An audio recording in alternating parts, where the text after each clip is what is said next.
Okay, real quick here is a review of the one trade I got into Apple on Monday. Ended up being a very nice return here. First of all, the supports I had marked on my previous video actually didn't even come into play until Thursday and Friday, so those were voided. However, there was a gap up on Monday. I did not trust it. If you follow my stock tweets, I mentioned on there I was not going to take any positions on the open. Just simply sat and waited. Now, around midday, there was a noticeable spike in volume, about 630,000 shares in a 15-minute time frame right in this region here. Cued me to go ahead and get in some 160 calls for the week. Now, it was a little bit out of the money, but it was close enough for my liking, good enough for my trading style.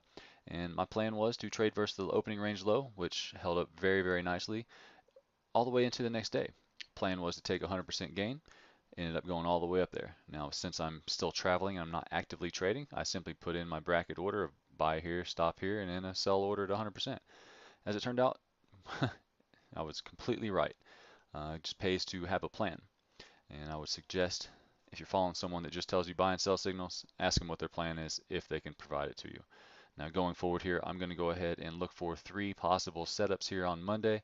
First is going to be an opening drive above 158.5. I want to see a significant amount of volume push it above this slight downtrend line. Now this trend line may hold. It's only touched it twice, so the third time may hold it down a little bit further and push it down into one of these supports. But if it does trigger above it, I have no problem taking a position, trading versus that opening range low, and seeing what happens.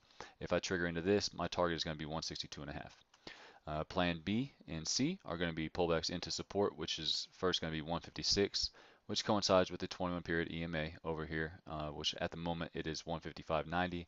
As long as price action doesn't open up too far down, or at least flat even, it should open up around the 21 EMA should open up around 156, right around this level. So that's why that's there.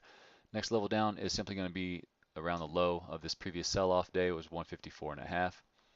And that's going to be another support entry. Any trigger into either one of these trades will likely be either 155 calls or 157.5 calls up here and a target of 160. So that's going to be my plan going forward for Monday. I don't I don't know if I'm going to play any kind of gap downs if that does happen. I'll simply sit and wait to see what happens around 150 to 152 right in this region here, because there is a lot of space to fill if it does breach this 154.5.